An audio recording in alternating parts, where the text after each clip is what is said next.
Good afternoon, my friends. Thank you for being here. I appreciate you showing up on a freezing cold Washington day. I am Kori. I have the good fortune to be the captain of the pirate ship that is Foreign and Defense Policy here at the American Enterprise Institute. And we are super excited today to have Robert Chatfield with us, who is the president and CEO of the Freedom to Choose Network and an intellectual partner in crime, because we were not involved in the development of this project, but he asked exactly the same question that has been motivating a lot of the work of our foreign and defense team, and most especially the work of Mackenzie Eaglen, a senior fellow and our leading light on defense spending and defense industry issues. What we are going to do today is start by having Mackenzie talk about her perspective on her work and the project she has been running here at AEI on the affordability of defense. And then we are going to watch part of the movie. And then Robert and I are going to talk with you about the issues that it raises. So Mackenzie, let's start with you. How are you thinking about the affordability of American defense? Well, I don't remember the exact date, but I definitely put in War on the Rocks maybe 7 years ago that the Defense Department was going insolvent. And the only reason it's not bankrupt, of course, is it's not a private business. Otherwise, it would have filed Chapter 11 a long time ago. And you know, it's not just the amount, but it's how much is spent, but it's, most importantly, it's the additive defense strategies that have been coming to the department with declining, budgets below inflation for a quarter of a century. And so those trends, I'm hoping they're going to level off with reconciliation investments, but and a variety of other defense reforms. But this is 30 years in the making, so I fear it's a long time to fix it. And how big is the gap between the strategy and the resourcing for the strategy? Because to average Americans, it seems like we spend a lot of money on defense. Yeah. Why isn't it enough money? I mean, the Defense Department the armed forces are the super Walmart of federal agencies, right? It's the easy button that you push for everything. Don't have enough Customs and Border Patrol and ICE agents? Call the Defense Department. VA doesn't know how to get contracts for new hospitals under contract? Call the Army Corps of Engineers. I mean, it's the organization everyone taps because of its sheer size and the perception of its vast resources. But when you really break it down and there's 3 million people on the payroll, they look just like any other organization in America. That's the largest item on the balance sheet. It's just paying people. And so a lot of this is just simple education, but these days, news is siloed. People go to their 1 or 2 sites a day or their Blue Sky or their Twitter or whatever, and it's difficult to break through. The gap is I think, wider. I joke that the Joint Chiefs are the lagging indicators. So when they're saying, the sky is falling and things are really bad and we're busted relative to our strategy and what we've been asked to do and how to carry it out, that should tell you that it's way worse than that. I mean, just way, like the 5-alarm fire. DEFCON, whatever the number is, that's the most serious one. So I'm putting it up there pretty high. I worry also that we're a lot like Israel before October 7th. There's a lot of hubris, a lot of belief that we are better prepared than we might actually be, and that the gap isn't as bad, and that we'll just figure it out. But that's we don't always get to choose our enemies, as everyone knows. Mm-hmm. And if you could change 3 things about how the public thinks about defense policy, what would be the top of your list? What do people not understand that they need to know in order to build the public support for the level of spending you think the mission requires? Well, I always like to start out that, that this is an organization that it's uniquely federal in its nature, right? State and locals cannot use violence in the name of the state, in the name of the country. It is unique to the feds. That is why that's its core mission, is to provide for the common defense. And our founding fathers were brilliant in understanding the civilian control, necessary structure of civilian control of the military, and the system as we have it designed, and that when you turn on this violent machine, you need it to work extremely well, so therefore you never have to use it, right? That was George Washington's line, which later became Reagan's, which is now just peace through strength collectively. So I would explain just sort of the fundamental nature. Most of the federal budget is spent on healthcare. That's not what the government is good at. Using violence is something I'd argue that is uniquely important to the government. It's really hard, though, when you have professionals, because they're volunteers. So I would then explain volunteers are more expensive, right? You want higher caliber, higher quality, and you want to entice them to stay and deal with the misery of bureaucracy. In the last decade alone, I can't remember if I said it, if it made it into the movie or not, America just paid its last Civil War beneficiary. Is that right? Yes. Because our system of benefits and giving them to your neighbor and the dog and your cousin, it's so extensive and exhaustive because we care so much. That's how expensive this is. That's how at some point you do hit, there is a limit. You say we can pay you what we can pay you and hope the rest is your desire to serve. But it's extremely expensive to hire professionals. And then if they pay the ultimate sacrifice or are wounded, you're going to pay for that for centuries, basically. But that's the contract that we've made with our armed forces. And then the third and final thing I would say is that we don't just have one contract with those in uniform, the country with those who risk potentially their life or safety or just, frankly, comfort of living. We have two sacred contracts with those who serve. And the first, of course, is the kind I just explained, that we take care of people when they're in uniform and when they leave. And that tail of expenditures is very expensive. It's not even captured in this budget. That's the problem. But the second sacred contract is that we don't like a fair fight. If America goes in, we want to win. We don't want our kids to die. We want their kids to die. And I don't like to be so black and white about it, but if you're going to use violence, then we need to be more honest about that. Putting our kids at a strategic advantage at every step of that process requires a large investment ahead of need.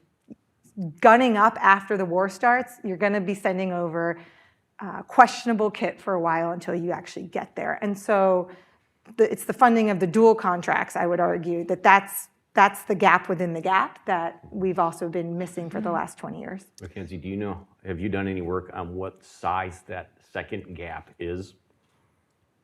I have. I call this decade the terrible 20s. And where our conventional forces and nuclear forces deterrence are at a nadir. It's in the trillions. So I had a senior Army general tell me a few days ago that he was surprised, although having spent 40 years in the Army, he was surprised in that every single problem he has had to have a policy impact on was an ammunition deficiency. And this is something you have worked so much on, Mackenzie. I want to give you a chance to set sail on that subject. Oh, thank goodness for the Army Science Board and our quick turn study on munitions 3 years ago that Kori let me basically take a leave of absence from AEI to do. But what we found was broadly applicable across the munitions portfolio of bombs, missiles, rockets, mines, and ammunition, that the magazine depth is non-existent. We are out of precision missiles, which is, again, because we have a certain set of rules we impose upon ourselves to use smart weapons, not dumb weapons, if we can, to minimize civilian harm and loss of life, unless it's the people we want to kill. We're out of Schlitz with, for example, ship-sinking missiles, if we were to confront China's Navy in 8, maybe 9 days. Days total. All of the missiles and all of the services that can sink a Chinese ship right now. And so when we looked across the portfolio of every type of munition, that's what it didn't get any better. And then the lead time, the Ukraine made Stinger, Javelin, and HIMARS sort of household names. When Biden went to visit the factory after Ukraine didn't end as quickly as Washington had wanted it to, and he's like, well, why can't we just turn the lights back on? Well, that's problem one. The factory was closed and the lights were off. There's no workforce, there's no tooling, there's no machinery, there's nothing. So industry said, you can give us as much money as you want, and it's still 26 months. So it's just, there's been so much money flowing to this problem into shipbuilding in the last 5 years from Washington. It's just now starting to turn around, but it's pretty bad. And on top of it, it's a West problem. Freedom-loving countries all deindustrialized together. Military production, guess who did not? China, Russia, Iran, and North Korea. So when Putin was like, gosh, I'm out of 155s, Kim Jong-un sent him 1 million rounds just hanging out in the warehouse. And that's what we're up against. Yeah. Did you happen to see the Secretary of Defense's speech on defense industry reform on Friday? Do you have a view on that? I do have a view on that. The only thing I haven't done, Kori, is put his speech next into ChatGPT to compare it with everything Bill Greenwald of AEI has said, because I'm 99% sure it's a cut and paste, almost entirely of AEI's proposals. So you know what? We'll take it. That's what success looks like. Exactly. That our work gets taken straight into policy. The Joint Requirements Oversight Council process thing, that was like a 100% cut and paste. He just crossed out AEI. So I give credit to the defense team here. We love it. I think it's fantastic. Almost everything. The ambition is radical. What's interesting to me is, one, nobody's saying don't do it, and everybody wants to tell this team not to do anything. This team evokes so much emotion in people, if it's not this issue. So that kind of tells you how bad things really are. That there's so much unanimous consent on this point. Two, but what worries me is not the proposals that they came up with, it's the implementation of getting it done. If you don't keep your boot on the neck of bureaucracy, political positions, typically the turnover rate is something like 20 months that people are in those jobs.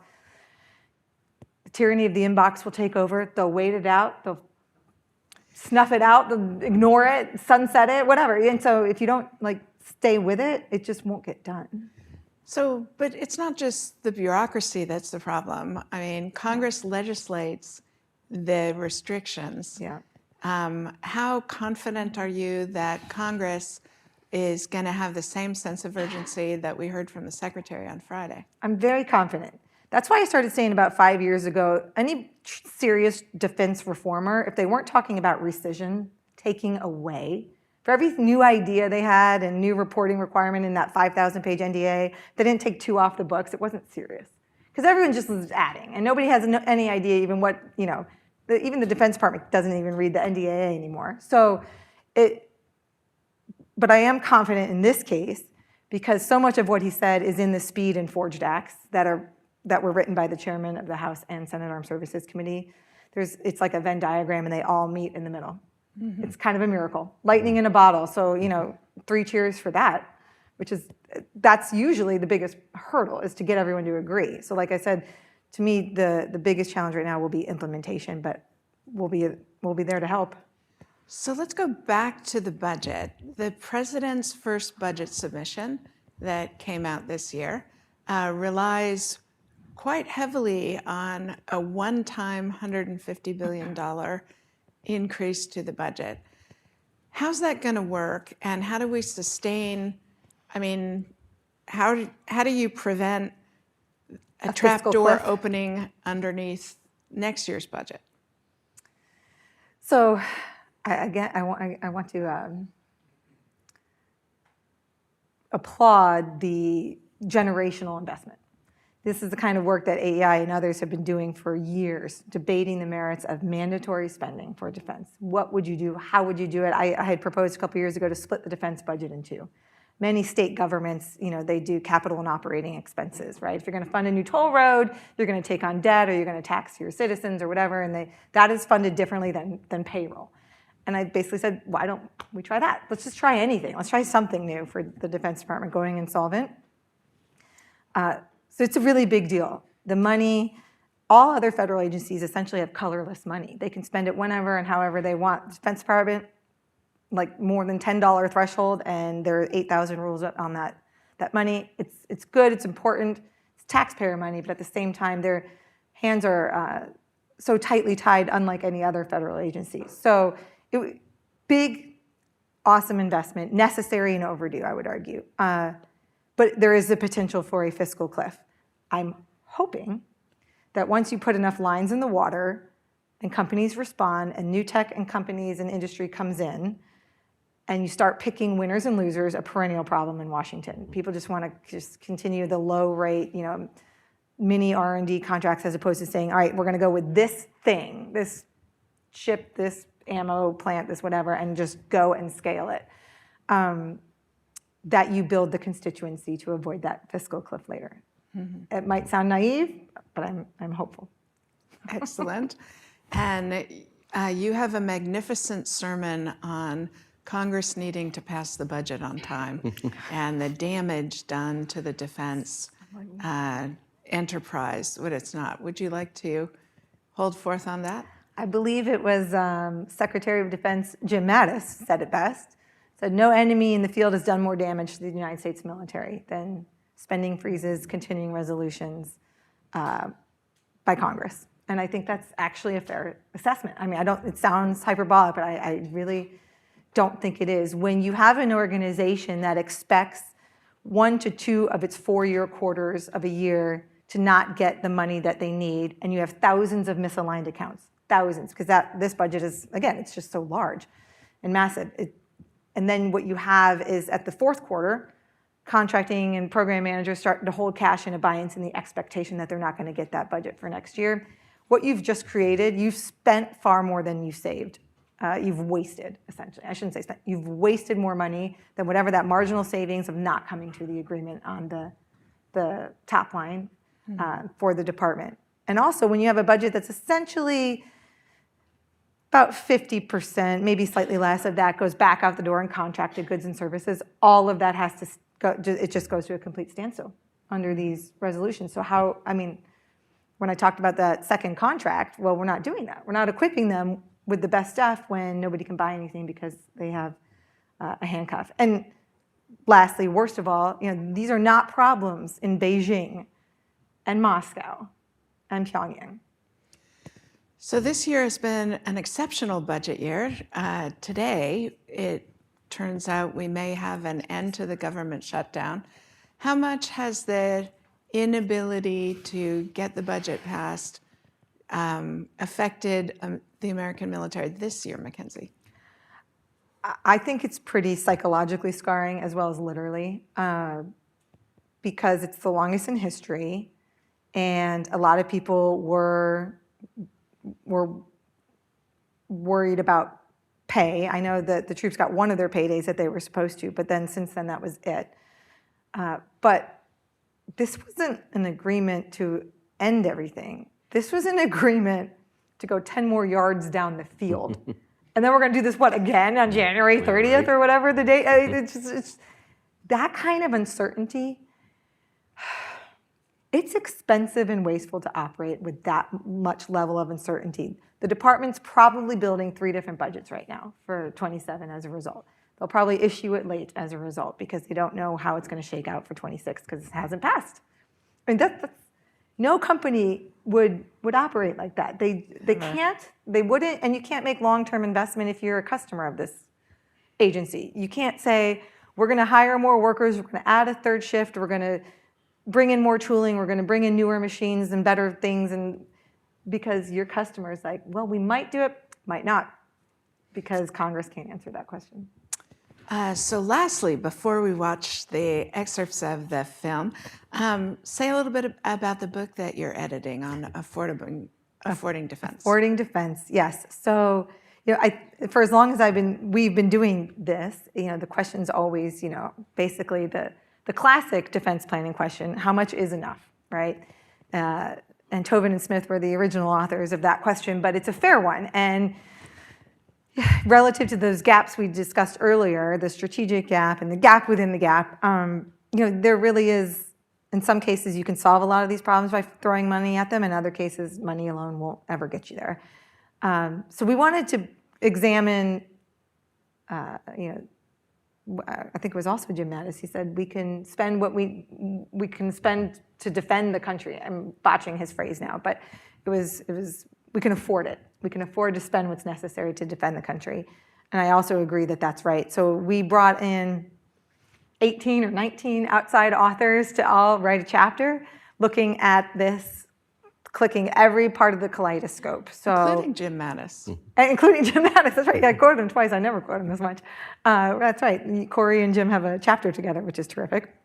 We turned the kaleidoscope every way you possibly could, from looking at the entire federal budget, looking at the entire U.S. economy, looking at what our allies are doing, looking at examining each service to outline and walk everyone through the fact that this really truly is affordable. And in fact, war is way more expensive. So whether or not you believe it's affordable, I can assure you, you won't like the alternative, which is cheap and trying to save a penny now. You will spend $3 trillion for that war later, which is what Iraq and Afghanistan roughly costed. Mm-hmm. So let's see the video. Great. Thank you, Mackenzie, for that lively Thank you for the great waltz questions. across the ocean of defense issues. Good, I thank appreciate that.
See the talented women of the American Enterprise Institute's Foreign and Defense team Dominate this film, by the way. So, I do think that the fellows of foreign and defense policy are the country's best defense analysts, best on the budget, best on the strategy, best on the gap between the budget and strategy. But let's talk about the film. What got you started? I know it's one of 3 you're doing. Give us a sense of the trajectory. we actually started these, 8, 9 years ago with Brett Stevens' piece, Is America in Retreat? We changed the title of one of his books. We went on from there to do a project based largely on some stuff that happened at the Hoover Institution when you were a fellow at the Hoover Institution. And then I had to put the team, Kip Perry and Elon Bentoff, who are the producers of this project, are absolutely fantastic people. They have access to military filming like nobody can ever get us, so I want to make sure I give them a special shout out. I had to pull them off to do a free speech project, because we thought that might have been pretty important a couple of years ago. And then we were able to start this one back up again here. But we really wanted to look at was, especially as we continue to spend money and we don't have, as we see with the government shutdown, the defense budget's always going to be on the table. And when I first started doing research for this film, I challenged people to tell me what was the, after people, because y'all knew it was going to be salaries, what was the next largest line item in the budget? And people would guess aircraft carriers, and they'd guess planes, et cetera. Pharmaceutical drugs is the second largest line item in the military budget. And that's when I knew we were onto something, that it's really about people. So when Jim Mattis and I did our book, Warriors and Citizens, back in 2015, I guess, we did one of the largest surveys of American public attitudes about the military. I think it was the largest that had been done since the Triangle study in the late 1990s. And we were genuinely shocked to realize how little Americans know about American defense policy. People, today's the Marine Corps birthday, so I will tell you that when we did those surveys, people couldn't come within a factor of 6 of the size of the United States Marine Corps. Not within a factor of 6.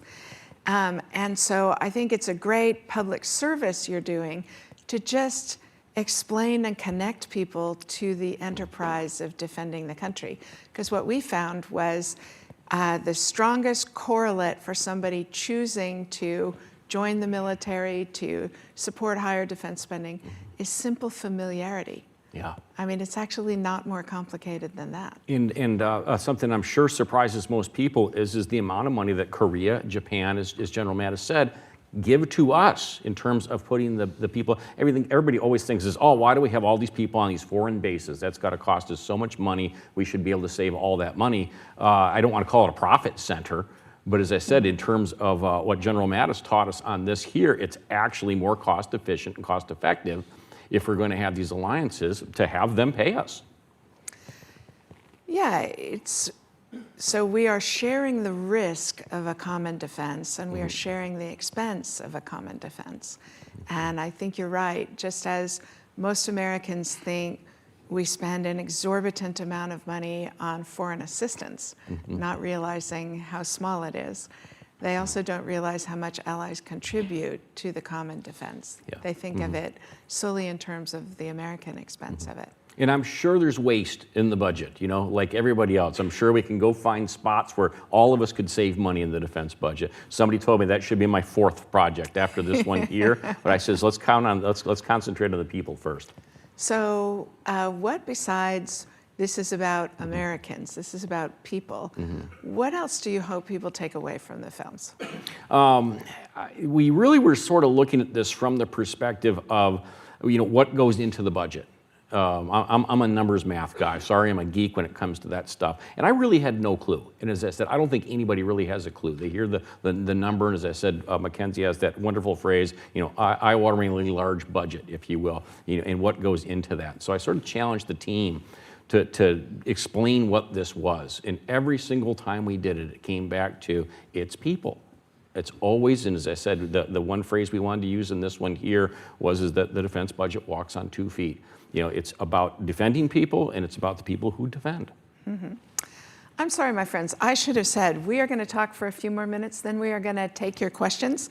For the people in the room, you can just raise your hands and I will see you. For the people who are participating online, please email your questions to eliza.fox@aei.org. That's eliza.fox@aei.org.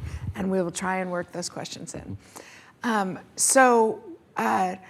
The true cost of defense, I love that the cover of it is a soldier. Yes. And a young soldier, a lieutenant. I'm always shocked to realize that the average age on an aircraft carrier that the United States puts to sea is 19, right?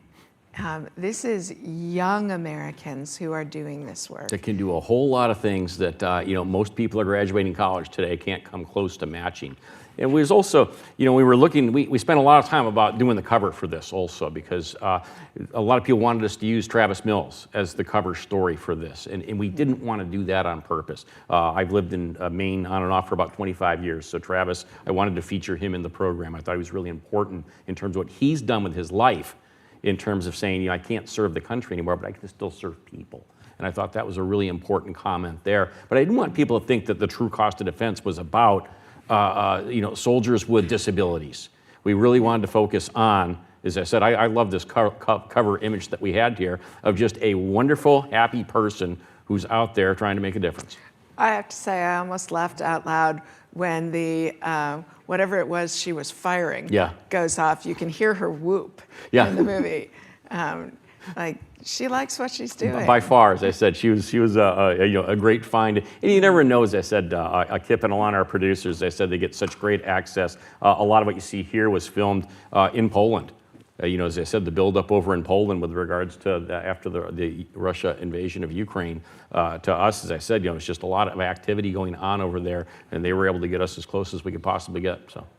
That's great. So where can people actually see this? So this actually debuts. This is you saw about a 20-minute version. This is a 1-hour film that debuts today on PBS World Channel, and I'll give people a little explanation. PBS World Channel is actually their public affairs channel. So it starts at today 7 p.m. Eastern, 4 o'clock Pacific, and then airs again at midnight tonight Eastern, 9 Pacific. You can also find this on our website at freetocoosenetwork.org, and you'll find it on YouTube. So say a little bit about the Free to Choose Network. Where actually Free to Choose Network is the film studio that brought you Milton Friedman. So the founder of our organization was the original producer of the 10-part Free to Choose program for PBS in 1980. We've still been going strong 45 years later. Fantastic. Fantastic. And what's the next film? We are looking at two different things. So we're currently filming a project around the world looking at, as you know, there's a big important document that's having a 250th birthday next year. That document, of course, being the Wealth of Nations, because we're economics geeks, right? So we're going to do... Not the one I was thinking Yeah, of. most people weren't. I figure I got the market to myself come July 5th onward, right? But we wanted to find out, so what nations, is there a formula? Can you actually create a formula to create a wealthy nation? What does that look like? And rather than just look at the rich nations, we wanted to go see some of those nations that were on the cusp of becoming wealthy. So our producers were out in Vietnam, a communist country that's now embracing market reforms. They'll be headed to Chile after this here, where I think this is just because they wanted to see what the wine industry in Chile looked like, but they want to look at innovation because we feel that's an interesting component. And then Botswana was another country there, and that was one where we're looking at rule of law. Does rule of law pay a lot of importance to whether or not a country can become wealthy? Very good. Anybody have questions? Oh, fantastic. This is just what I was hoping for. Questions either about the movie or about defense policy. I'll field any spears you want to throw about defense policy. The lady on the far side of the room. And please introduce yourself. Hi, my name is Mary Carrick. I was born in the latter part of 1965. I just turned 60. That was the beginning of the Vietnam War. In that time, since then, when have we been under any threat of being invaded or taken over by anyone in these endless wars that we've been involved in? So I think it's a really important question. It's a very important challenge. I liked how in the film, one of the soldiers said, the problem with deterring wars is nothing happens, right? And so The United States has been under threat of nuclear attack for the entirety of your life. And thankfully, because of good defense policy and good foreign policy, we've never had the experience of it.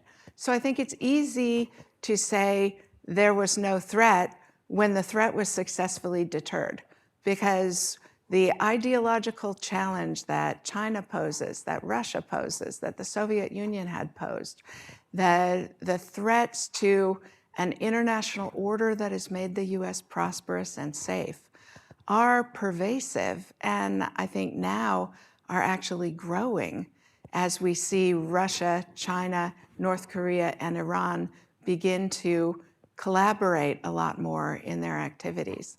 And so the good news is the system has worked for most of your adult life, for most of the entirety of your life. And that's because we did invest in a strong defense, and we did have a foreign policy that kept threats at bay. And I'm going to add to that, because I'll take you back 60 years, and what did it look like in the 60 years prior to your birth? And I think, as I said, there's been a huge difference with regards to the United States being the superpower. I appreciate that challenge. Thank you for offering it. Yeah.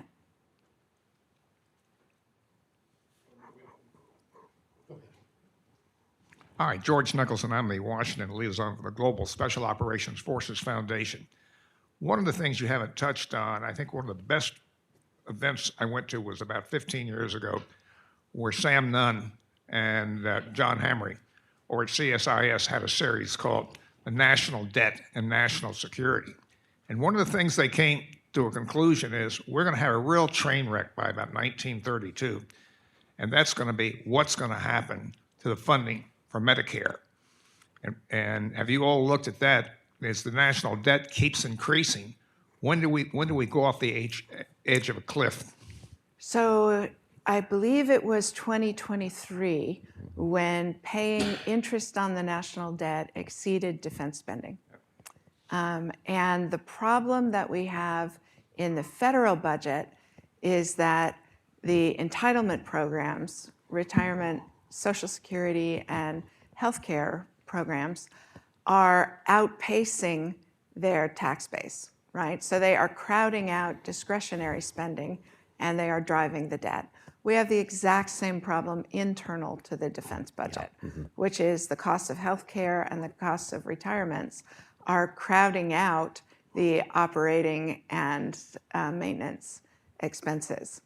And so these are major national problems that we actually need to address. And the longer we wait to put things into balance, the more draconian those fixes are supposed to be. So we are teetering on the edge of a fiscal cliff, and we need to make different choices. But you could zero out the defense budget, and that still wouldn't solve the problem of federal spending exceeding federal revenue. And I was trying to get Mackenzie to give us a little bit of guidance on it, because as we were doing the research on this, I don't think we actually put a number in there, but I think it's about $2 trillion. And it looks like, as I said, it looks like that same gap that you have with Social Security, with Medicare, that we're not setting aside the funds that we know we're going to be spending. In the back over there. I'm Harlan Ullman. Kori, good to see you again. My question has to do with strategy. Since Vietnam, I have been a constant critic of American strategy. And today, the last National Defense Strategy says we're going to compete, contain, deter, and defeat, of which we can do neither, and we cannot afford any of that. In fact, even with a $1 trillion budget, it's going to take 5 to 7% annual real growth just to sustain the current force, not even growing it. The Secretary of Defense just announced a transformational effort for acquisition, with which I fully agree.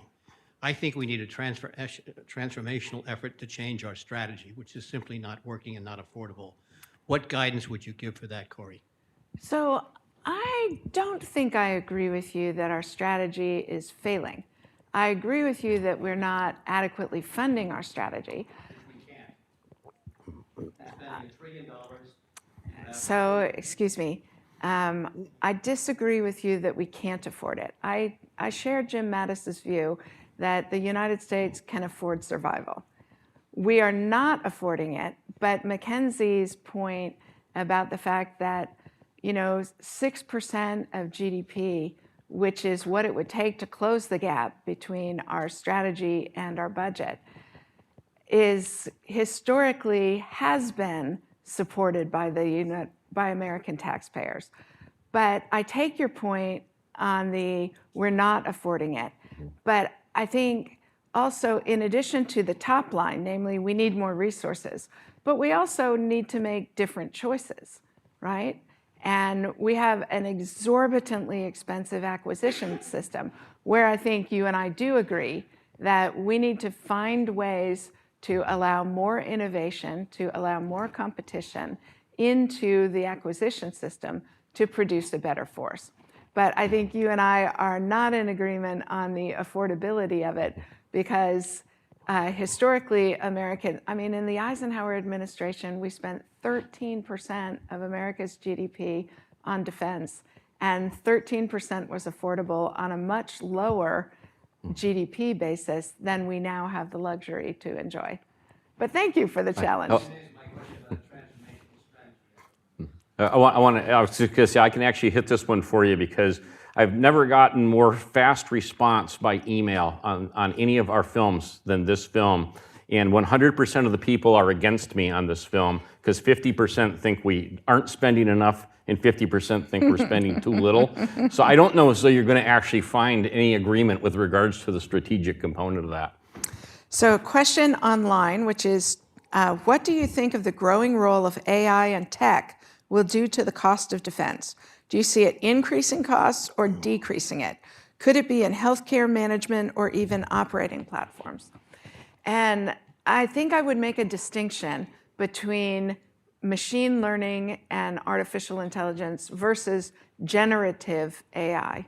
Because I think we are a long way from generative AI being reliable enough to be incorporated into the defense enterprise, given that people's lives are going to rely on that. But what artificial intelligence that's not generative can do is search enormous amounts of data and provide pattern recognition.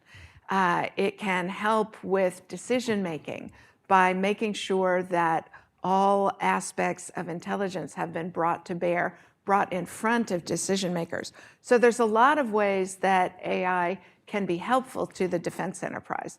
Whether that increases or decreases the cost of the enterprise, I think it's too early to tell because the applications look very promising on mechanizing back office functions, for example.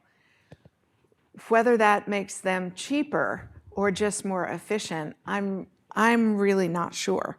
But for example, the use case that I hear most often as advantageous in artificial intelligence is in healthcare, right? It can assist in diagnostics. It can assist in speeding up of treatments and pharmaceuticals. It can assist in ensuring that the best medical advice is made available consistently. So there are lots of places where there are advantages on that. Next question, Dan, introduce yourself. Hi, Dan Gagliano, defense analyst. So I loved your answer on AI/ML versus generative AI. The U.S. is a very responsible actor. What about the not so responsible actors and the challenges those pose? You talked in your incredible clip here about the challenges of the improvement in healthcare and that it's bringing more soldiers home, which increases the cost of healthcare in a great way, but still does. What will AI, with less responsible actors or as it fills into more roles for U.S. forces, apply in that way? Do you see that robotic dog in there? There's your less responsible actor. As soon as they program those, somebody's not going to need soldiers anymore. I think you're always going to need soldiers, and soldiers are going to figure out how to kill that robot dog, right? Because adaptability is what wins wars, because there are so many variables at play and interactive all of the time in warfare that thinking people are actually the best weapon.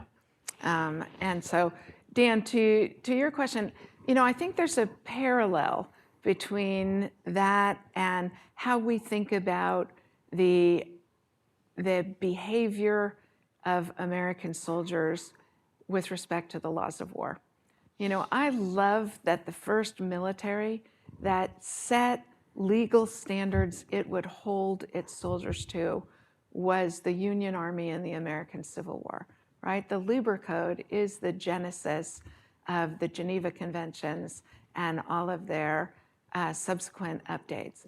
And so one of the reasons that we hold ourselves to a different and higher standard is because the people who are going to put themselves in harm's way to defend America's way of life, we are going to bring back into our community. And so part of the values with which we equip our Army is so that they can come back into American society, right? Not as killers, but as soldiers. And I think there's a parallel to how we think about other things in the defense industry.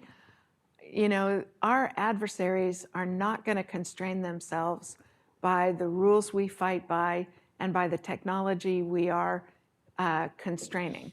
But we still do it because it's about who we are, not about who they are. And I don't think we should lack confidence that the people we care enough about to ethically equip for warfare and to bring back into the community they've been fighting for are going to be creative and determined enough to find a way to win by the standards that still make them an acceptable part of our society. But I love that question, and I worry about it a lot because I think my answer is the ethically right one and the socially right one. I sure hope it's also the technologically right one. Yeah. David Camioter, Deputy U.S. Army Intel. Oh, thanks. Yeah, and didn't I see you at Mount Vernon yesterday? Weirdly enough, I saw you at Mount Vernon. Question is this: you bring up a really great point that the cost of defense in a great amount is people. I can remember not that long ago, Korea was an unaccompanied tour. So now we're bringing families there, obviously not only raising the cost, but if this is across the board, raising the cost tremendously. Sure, there's a retention aspect to it. Sure, there's a military lifestyle aspect to it. But if we want to go back to a more pure war-fighting stratagem, as the Secretary of Defense seems to want to go, are accompanied tours really the smart move, given the cost? So it's clearly true that it's more expensive to have families, but there are two huge upsides. First, if you want the talented people who deployed to Korea, they want to go with their families. So it has major consequences for retention. The second area it has major consequences for is that you have a lot more bad behavior, violence in the community in which people are stationed if they're unaccompanied, right? The difference between the friction between the host community and the American military forces in Okinawa, for example, where they are unaccompanied, is much higher than other places. And so it's also about the acceptability in the host country where American military forces are being hosted. So I think both of those things argue pretty strongly.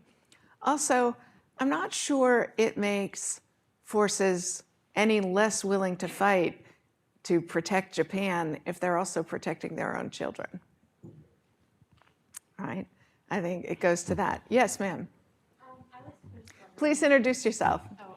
I'm Marie Cummings. I was just wondering if what you thought of like in terms of the recent conflicts in Russia, Ukraine, or in the Middle East, if there are any kind of like lessons learned that the U.S. has incorporated into its strategy. So I think the most important lesson for the United States coming out of Russia's invasion of Ukraine is the high intensity expenditure of ordnance. Yeah. Right? I mean, Mackenzie said we run out of long-range missiles in 7 days. Ukrainians have been defending themselves for 3 years. And when you run out of the precision-guided, intelligent weapons, you have to start using dumb stuff and imprecise stuff. And we run out of that very quickly as well. And so the race is on, not just, I'm sorry, and one other thing.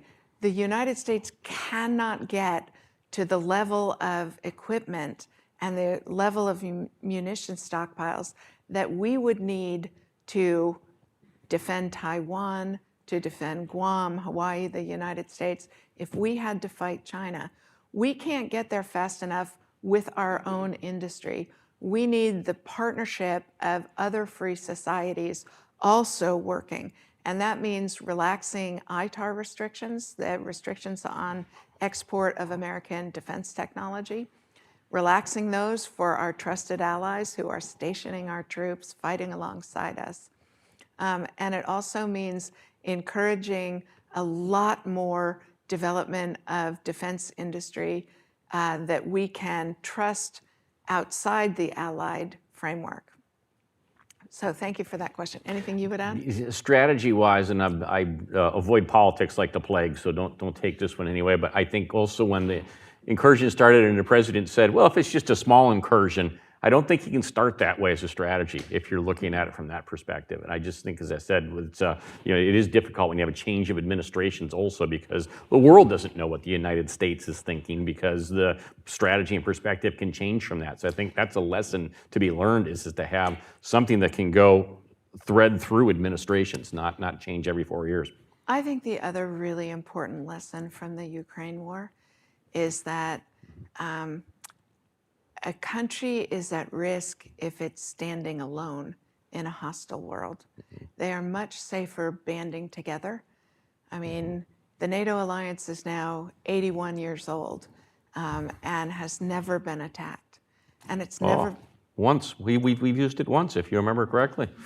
After 9/11 was the only time NATO's Article 5 was invoked, right? Because the 31, 32 now, I'm losing track, NATO members have taken a solemn oath that we will treat an attack on one of us as an attack on all of us. And it has prevented any of our allies from being at risk in the way Ukraine is sadly at risk. And the last thing I will say about the war in Ukraine, we will be fortunate if Ukrainians agree to become a member of the NATO alliance, because by now they have one of the best battle-trained militaries anywhere in the world, and we'll be lucky if we have their assistance as an ally eventually. Yeah, over here. Thank you very much. My name is David Zanson. 2 months ago, I was an attaché at the U.S. mission in NATO. Okay. And so celebrate the comments here, celebrate the film and the preview. I appreciate this program. We've talked about what goes into the budget, and I see this explore the acquisition, the personnel costs. I'm wondering, and I say this now as a burgeoning documentary filmmaker myself. What? More at betterdiscourse.org. But what does the film say about how we can better fund defense as far as what the measures of merit are outside of, not including waste, of course, the low-hanging fruit? We were very specific walking into this that we weren't not going to take positions on certain things. And as I said, so walking in as a documentarian, I continuously say we wanted to put a human face on the budget. It's no surprise that the film debuts this week on television. We wanted it to come out for Veterans Day because we wanted it to be very respectful of veterans, because to us, that was the defense budget. But it's a good question. As I said, I could certainly have an opinion upon it, but as a documentarian for this film, we chose specifically not to make certain judgments. What are you making documentary films about? So I'm asking Americans here visiting D.C. 3 questions. What do they love about America? What does America need right now? And how does the quality of online conversation affect America? And so I think this is important, and there's maybe some overlap here as we try to enhance our common understanding of the information environment. And it seems like your studies have really illuminated the importance of understanding the American people in making good policy decisions. I share that belief that we need to better understand our information environment, and not all information diets are the same, and what you consume matters. Absolutely right. In the back. Yeah, hi, Kori, Paul Tennant, HI. I'm really asking a question as a former British Army officer. We in the British military consider our retirement package reasonably generous, and yet compared to the American equivalent, it is vastly inferior, vastly cheaper. And I'm not for a second suggesting that America should replicate. It should do what it does in terms of never entering a fair fight. In the same way, it should always honor the service of your people. But it feels like that there is no reverse gear in moderating the costs post-retirement. This is not to suggest reducing coverage for those in need, but is there any scope, do you think, for trying to moderate these costs that so relentlessly inflate and appear to be so difficult to get at? So, Paul, if I'm not mistaken, British academics also think Americans are paid extravagantly compared to British, and we pay extravagantly for our health care compared to the National Health Service in Britain. But I take your point that, in particular, I hear a lot of concern about the expanding nature of disability claims. Yep.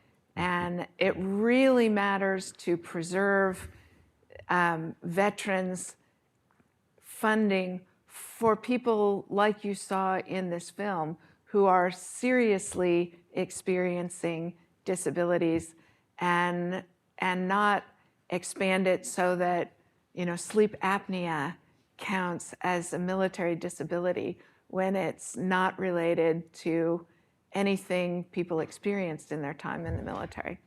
That's Congress's job, and part of how we have an unaffordable national debt is because there are a lot of good things that Americans would like that we don't want to pay for.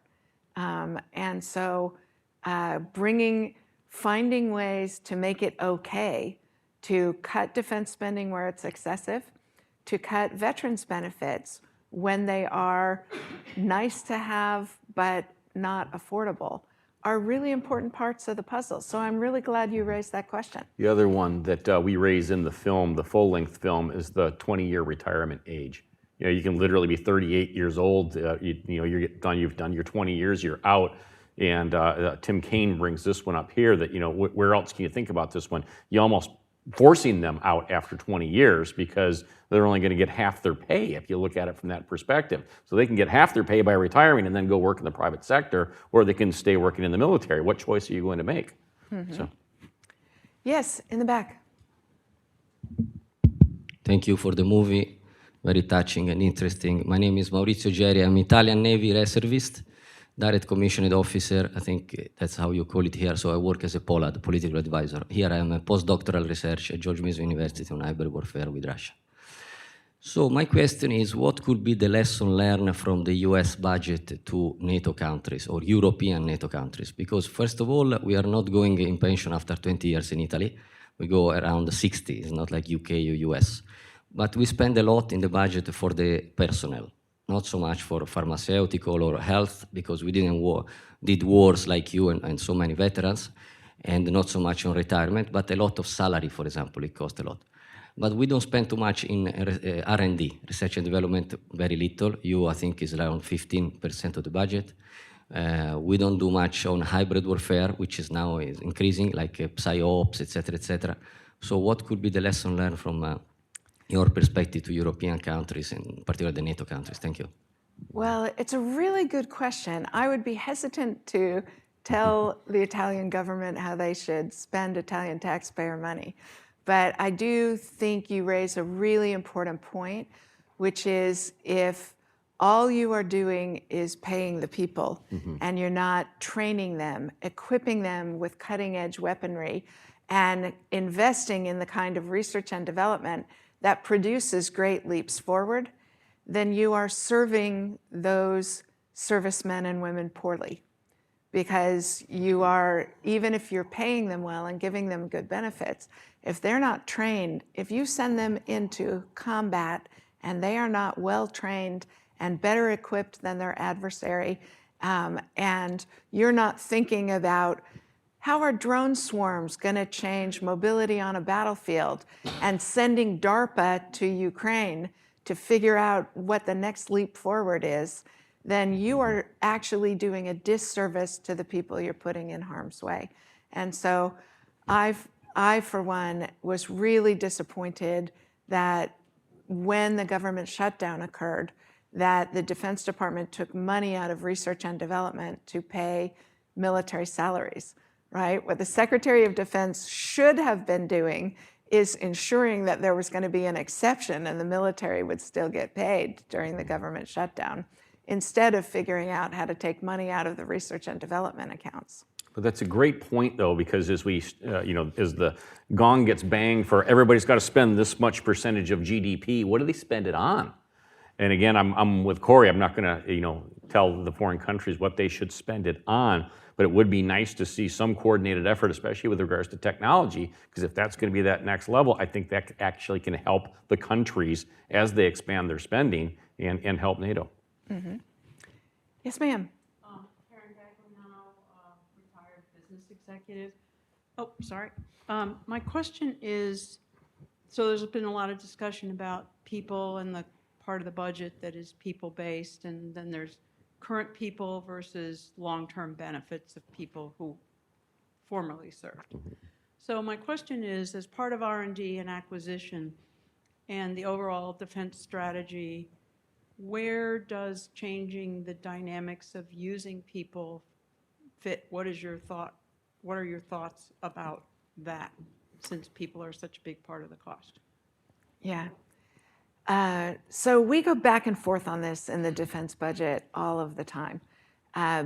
So Secretary Rumsfeld thought that if we outsourced a whole bunch of functions that soldiers, sailors, airmen, and Marines, and now Guardians used to do, that it would free up manpower for the fight.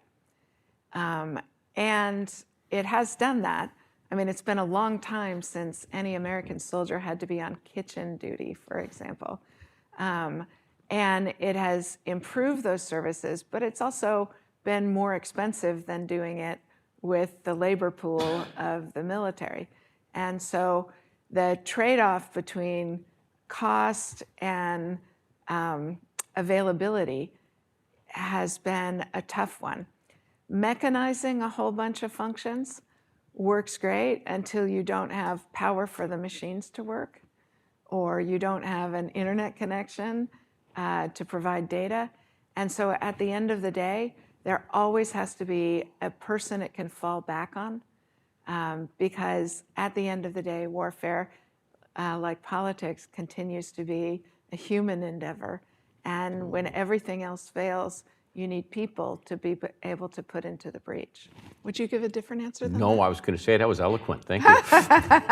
Well, in that case, I say we end it here and go to the reception, my friends. Thank you so much for coming to see this fine work and help me celebrate it. Thank you. That was great.